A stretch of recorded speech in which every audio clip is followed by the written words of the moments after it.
मात्र 9 वर्ष की छोटी उम्र में आनंदी का विवाह गोपाल राव जोशी से हो गया। बाल विवाह एक सामाजिक कुरीति है और इस कुप्रथा का शिकार होना पड़ा आनंदी को।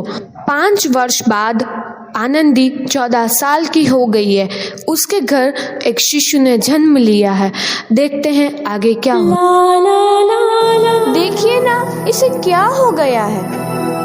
इसका माथा तो अंगार की तरह तप रहा है। इसे तो बहुत तेज बुखार है। आप बिना कुछ भी बोलते हैं, दीजिए मुझे। माधव, माधव, जल्दी से वैद्य जी को बुला के लाओ। जी, अभी बुला के लाता हूँ। ये तुम क्या कर रही हो आनंदी? भगवान की विभूति लगा रही हूँ। बस करो आनंदी, ये सब अंधविश्वास है। अरे आप यकीन तो कीजिए, भगवान की कृपा से इसका माथा ठंडा हो रहा है और बुखार भी उतर गया है ना बाबू? देखिए, दीजिए मुझे। उठो बाबू, आंखें खोलो, तुम्हें तुम्हारी माँ बुला रही है। आंखें खोलो, देखिए ना इसे क्या हो गया है। आंखें भी नहीं खोल रहा। आंखें खोलो बेटा। आप चुप क्यों है? आंखें खोलो बेटा, आंखें खोलो। आनंदी, हमारा बेटा कभी आंखें नहीं खोलेगा। नहीं, ऐसा नहीं हो सकता। मेरे बेटे को मुझसे कोई नहीं छीन सकता, कोई नहीं छीन सकता। पागल मत बनो आनंदी। माधव, माधव, आनंदी, बंद करो ये पागलपन। भगवान ने मेरा बच्चा छीन लिया। भगवान ने नहीं, तुम्हारी अशिक्षा और अंधविश्वास ने तुम्हारा बच्चा छीना है। अगर तुम पढ़ी लिखी होती तो आज हमारा शिशु जीवित होता। तुम अनपढ़ थे आनंदी, अनपढ़। नहीं, अब मैं अनपढ़ नहीं रहूंगी, नहीं रहूंगी मैं अनपढ़। मैं पढ़ूंगी ताकि कल किसी और आनंदी को इलाज के अभाव में अपना बच्चा ना खोना पड़े। शाबाश आनंदी, और यही तुम्हारे अपराध के लिए प्रायश्चित भी है। तुमने पूरे कॉलेज में प्रथम स्थान अर्जित किया है। आनंदी, तुम्हारी मेहनत रंग लाई है। तुम्हें शिक्षा वृत्ति मिली है। ये लो तुम्हारे अमेरिका जाने की टिकट। मुझे शिक्षा वृत्ति मिल गई? मैं अमेरिका जा रही हूँ, पर ये सब मैं अकेले कैसे कर पाऊंगी? आनंदी, अपने आप को इतना कमजोर क्यों समझ रही हो? फिर इतना पढ़ने लिखने का क्या फायदा? तुम अभी गवार की। गवार नहीं हूँ मैं अब गवार।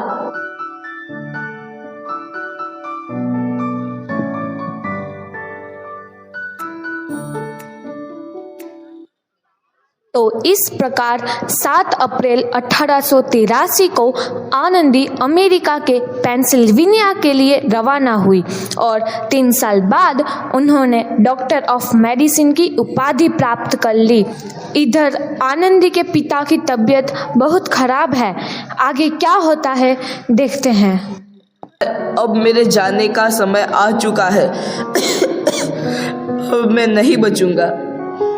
ऐसा मत बोलो। शहर के सिटी हॉस्पिटल में अमेरिका से डिग्री लेकर कोई बड़ा डॉक्टर आया है। एक बार वहाँ चलकर दिखा लेते हैं। हाँ, सही बोला भैया। कम से कम दिल को तसल्ली तो मिल जाएगी। हाँ हाँ, चलो चलो, जल्दी हॉस्पिटल चलते हैं।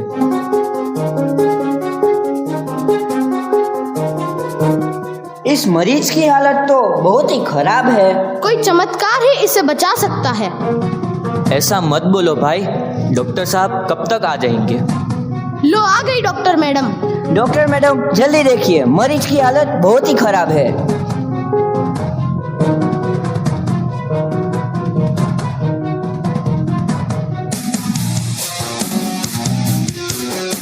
अब आप बिल्कुल ठीक हैं। मौत के मुंह से आपको बचाया है डॉक्टर मैडम ने। डॉक्टर साहब ने मुझे बचा लिया। मुझे मिलना है डॉक्टर साहब से। डॉक्टर साहब नहीं, डॉक्टर मैडम बोलो। डॉक्टर मैडम, उन्होंने ही तुम्हें जीवन दान दिया है। लो आ गई डॉक्टर मैडम, मिल लो उनसे। डॉक्टर मैडम, आपका बहुत बहुत धन्यवाद। आपने मेरी जान बचाई। इसके बदले में मैं गरीब भला आपको क्या दे सकता हूँ? वचन चाहिए मुझे कि कभी ये नहीं कहोगे कि लड़कियां कुछ नहीं कर सकती। वचन? ये कैसा वचन? अरे श्यामलाल, तुमने पहचाना नहीं? तुम्हारी बेटी आनंदी। आनंदी? मेरी बेटी आनंदी डॉक्टर? हाँ बापू, वही आनंदी जिसके लिए बचपन में तूने चूल्हा और दूल्हा के अलावा कुछ नहीं सोचा था। आनंदी, आनंदी मेरी बेटी, मुझे माफ कर दे, मैं तेरा गुनहगार हूँ बेटी। नहीं नहीं बापू, वही आनंदी जिसके हाथ पीले करके तुम उसकी सारी जिंदगी काला कर देना चाहते थे। माफ कर दे मुझे मेरी बच्ची, माफ कर दे, मैं तेरा अपराधी हूँ मेरी बच्ची, माफ कर दे। नहीं बापू, मैंने तो तेरा एहसान चुकाया है। याद है ना अपना एहसान जो बचपन में तुमने मुझ पर किया था? ताने सुना सुना कर जीते जी मार डाला था मुझको। अब बोल, और किस किस को मारेगा? आनंदी बेटी, मुझे माफ कर दे मेरी बच्ची, मैं तेरा गुनहगार हूँ। बापू, आपने ही तो बोला था किताबें सिर्फ बेटों के हाथ में अच्छी लगती है, बेटियों के हाथ में तो सिर्फ मेहंदी। बेटों और बेटियों में फर्क करना तो आंखों में फर्क करने समान है। एक का पढ़ना और दूसरे का ना पढ़ना सामाजिक अंधकार है बापू, सामाजिक अंधकार। उपकार मांगता हूँ मैं तुझ जैसी बेटी का, जिसने सारी उम्र मुझसे कुछ ना मांगा तो सिर्फ बराबरी का दर्जा। वरना सच तो यह है कि मैं तेरी माफी के लायक भी ना हूँ। मुझ जैसा बाप तेरी बराबरी कर सके उसके मैं लायक भी ना हूँ मेरी बेटी, मैं लायक भी ना हूँ। अपने बापू को क्या माफ नहीं करोगी आनंदी? माफ कर दो आनंदी, माफ कर दो। सुबह का भूला यदि शाम को घर लौट आए तो उसे भूला नहीं कहते। बापू।